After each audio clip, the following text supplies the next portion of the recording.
Welcome to the 8th episode of this video essay.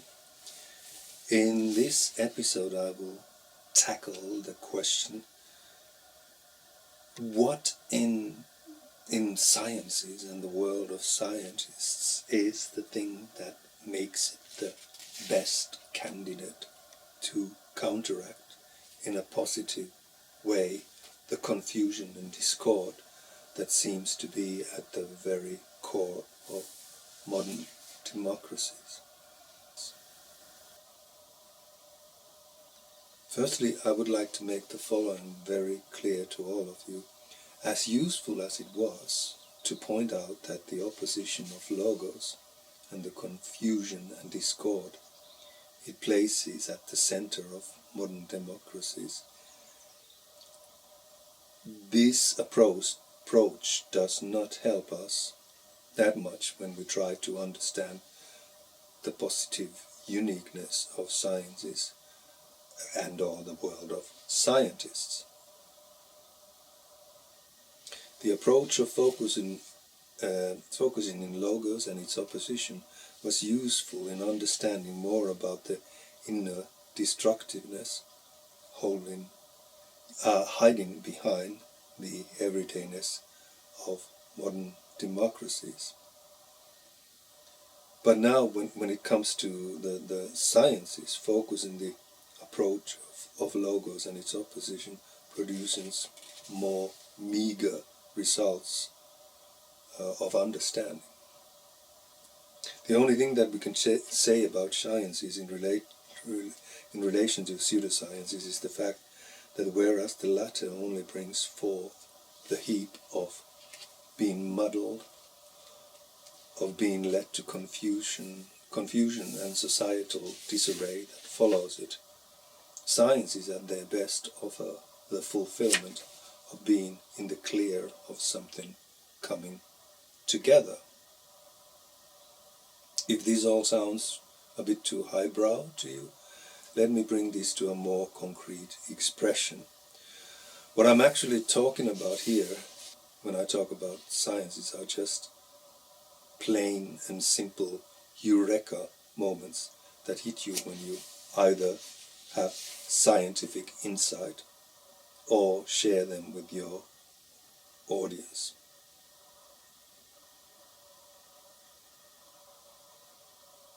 It's the being in the clear in the sense of Dasein with added exclamation mark after Da. The Da moment of getting it. The moment of having the essential insight. And as exhilarating and as positive as this all sounds, unfortunately, dwelling on this gives us little information about what makes sciences unique in regards of offering an antidote, a true positive alternative to the element of pseudosciences. After all, having aha experience is not something that belongs exclusively to scientists. Having an experience in which everything clicks into place, you may have that same aha moment or epiphany when you go to a concert, read a piece of poetry, or listen to a religious or spiritual teachings. So, in order for us to understand what makes sciences unique, we have to dwell on those situations in which they try to present their findings to the rest of the world, and especially when they try to present their findings to political leaders. During the time that I was somewhat involved with university world, I remember having discussions with at least a couple of people who have made an attempt to contact different political parties with wish that they could somehow incorporate their recommendations stemming from years of studying their field to a certain policies, making that into a certain policy statement in the party platform of this or that party. And one of these persons finally gave up trying because he found out that the resistance was just too much. The situation was difficult for the researcher, also because he never quite understood whether the resistance came from party leaders who were afraid of that they would alienate their party members, or whether the resistance was ideological. Another example I can give to you is just recently I watched this documentary about multidisciplinary study, international study on insomnia, apnea, and other sleeping patterns related pathologies or disturbances, health problems. Especially insomnia is a huge global medical problem. But when the group finally presented 8 practical recommendations to Australian government, only one was accepted as something that somehow could be incorporated to the healthcare related legislation.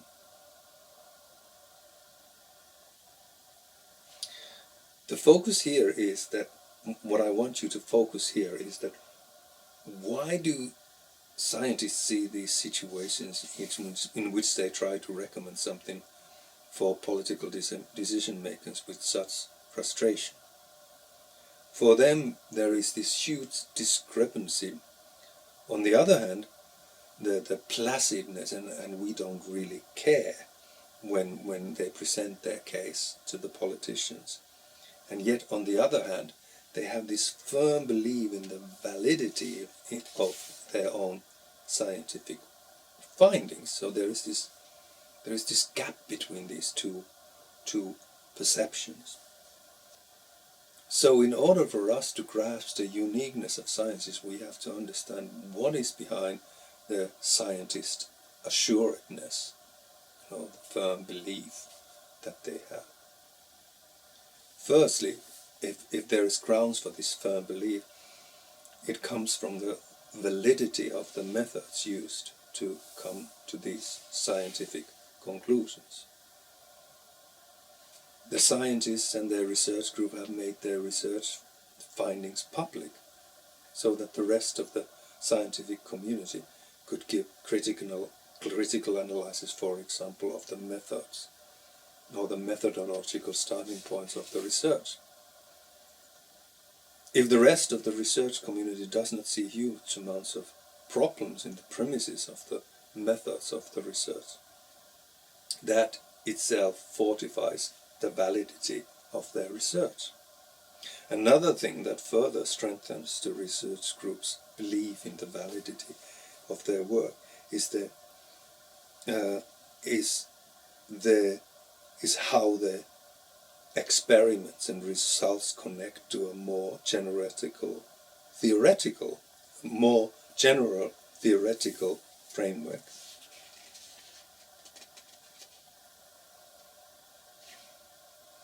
And when they have these theoretical frameworks, which may have already other types of research results supporting its basic hypothesis. And let's not forget the empowering factor of submitting your scientific work to peer evaluation and criticism. And it doesn't really matter whether the peer criticism focuses on methodological starting points or focuses on its theoretical foundations. If research team or researchers pass these tests with flying colors, that further solidifies scientific research groups' assuredness in their findings. But most importantly, the best way that the researchers or scientists have this belief that they have the full weight of evidence backing their results is that when it is the study objects themselves, how they act in experimental situations, that confirm their hypothesis. All these above-mentioned factors define what makes sciences unique.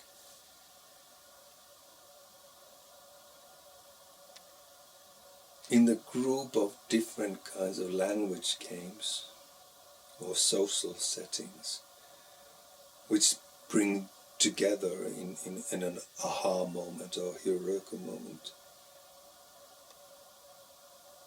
these are the things that make science is unique. This is the specific tint in this language game which makes it unique.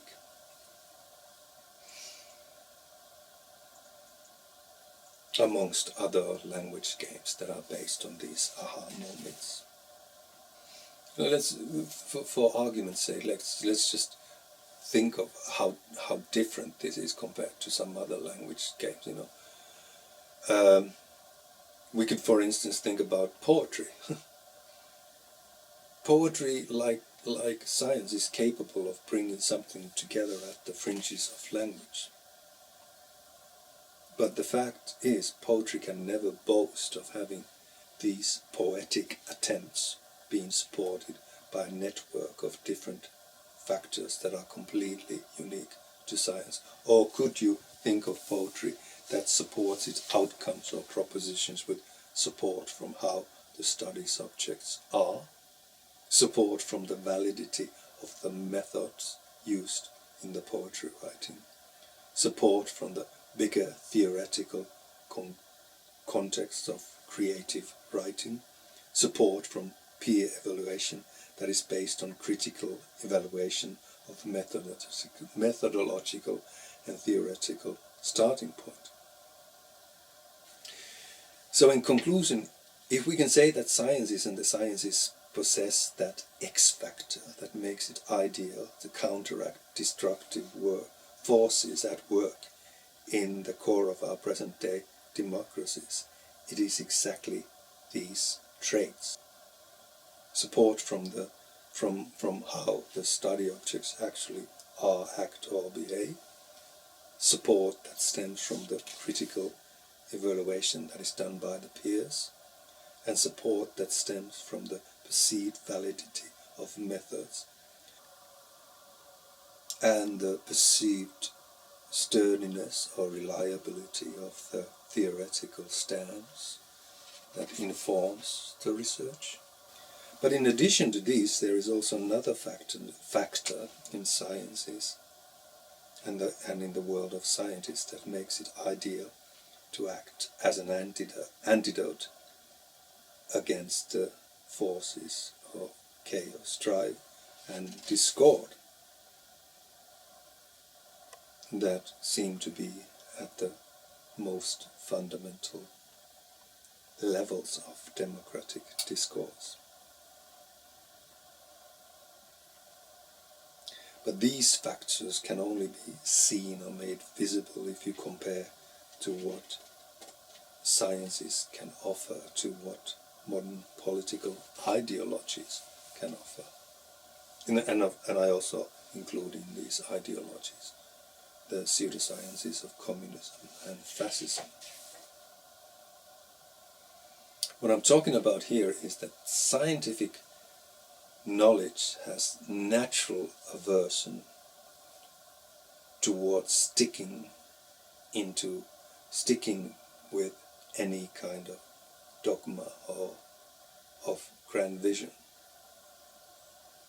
Sciences can never produce anything like fascist, conservative, liberal, socialist or communist worldview, because scientific truths are always more provisional in the way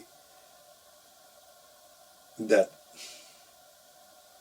whenever they propose something as truth, it is always the most probable truth based on what is currently known. And then there is also this pragmatical aspect in the sciences,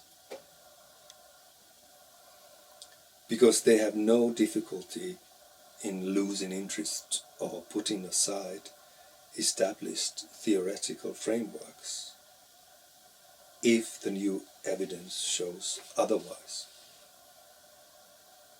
From my point of view, it is a bit of a misnomer to talk about scientific worldview, because by referring to concepts like empirism or scientific theories, all these concepts do not actually add up to create a fixed and firm worldview. What these concepts actually help building is almost the opposite, some kind of agility in attitude with regards to sticking or clinging to a certain fixed theoretical fixed position or dogma.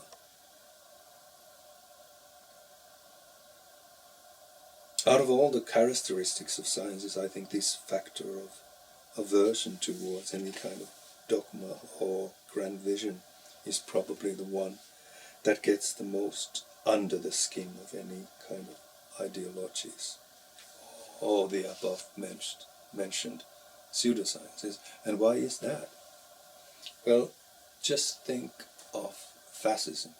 When we were talking about Jason Stanley's certain, let's call them symptoms that he gave, which indicate that we are dealing with fascism.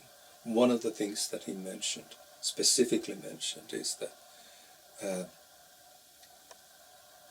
fascism is deeply anti-scientific. But it basically bashes scientists and the scientific community, labeling them as out-of-touch elites. But the true reason behind all this science bashing is that simplified and immature good guys and bad guys worldview of fascism has no way of incorporating into its understanding of the world anything like the most probable truth based on what we currently know. And it has no way to incorporate to its fixed opinions, very fixed opinions, the virtue of trying to look at things from multiple angles, especially if you're in a situation where your theoretical framework no longer matches what evidence shows, and you need to rethink how you look at your study objects. Science is naturally poison to all kinds of ideologies, because it by just being itself shows just how dogmatic, immature and oversimplified ideologies are. Now, let's imagine for a moment a situation in the future in which this political movement and political party of scientific policies has become part of political reality, and the old parties, their ideology-based policies have to deal with its presence.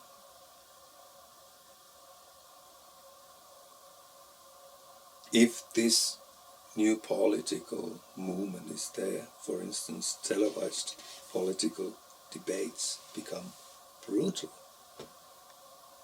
Because if there is this cadre of old political party leaders, they cannot anymore, without severe criticism,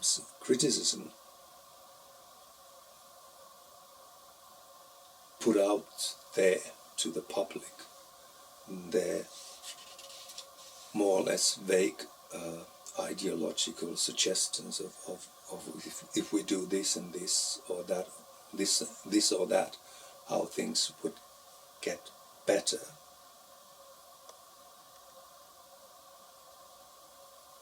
And these ones are even more problematic from the point of view that how much of anything that is put out there is always pressed through the funnel influence of think tanks, lobbyists, and self-serving and other self-serving interpretations of their ideologies.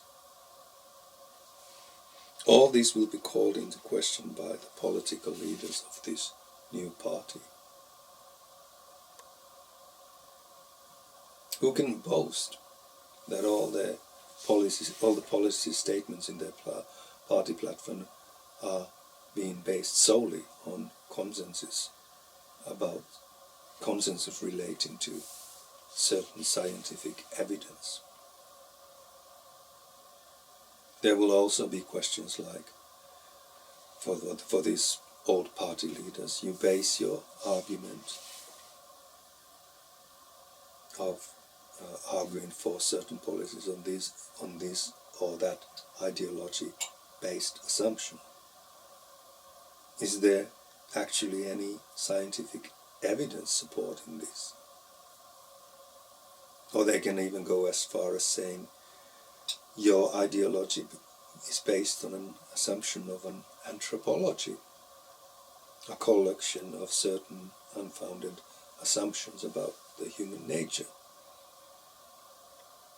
Is there actually any scientific proof supporting these assumptions?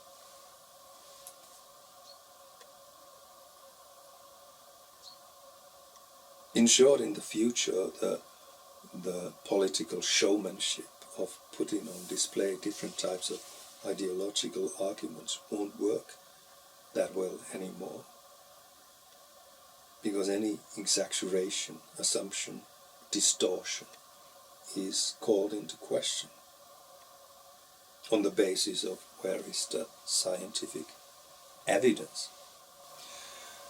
But let's stop here, because I'm now actually find myself going ahead of myself a bit. What needs to happen next is that we need to take a more practical approach. Because in order for this party to be able to challenge the old parties as well as I have suggested it will, it needs to have certain uniqueness in the way of self-organizing. So the next chapter will be about trying to outline some essential feats on how this would play out. In one of the previous episodes I used the concept unadulterated in describing how essential is the role of science-based evidence in the policies suggested by this new party. If I am suggesting that the policy statements of this party should be based solely and purely on scientific evidence, surely this principle must also be present in the way that this party self-organizes. But we get more into these practical considerations in the next episode.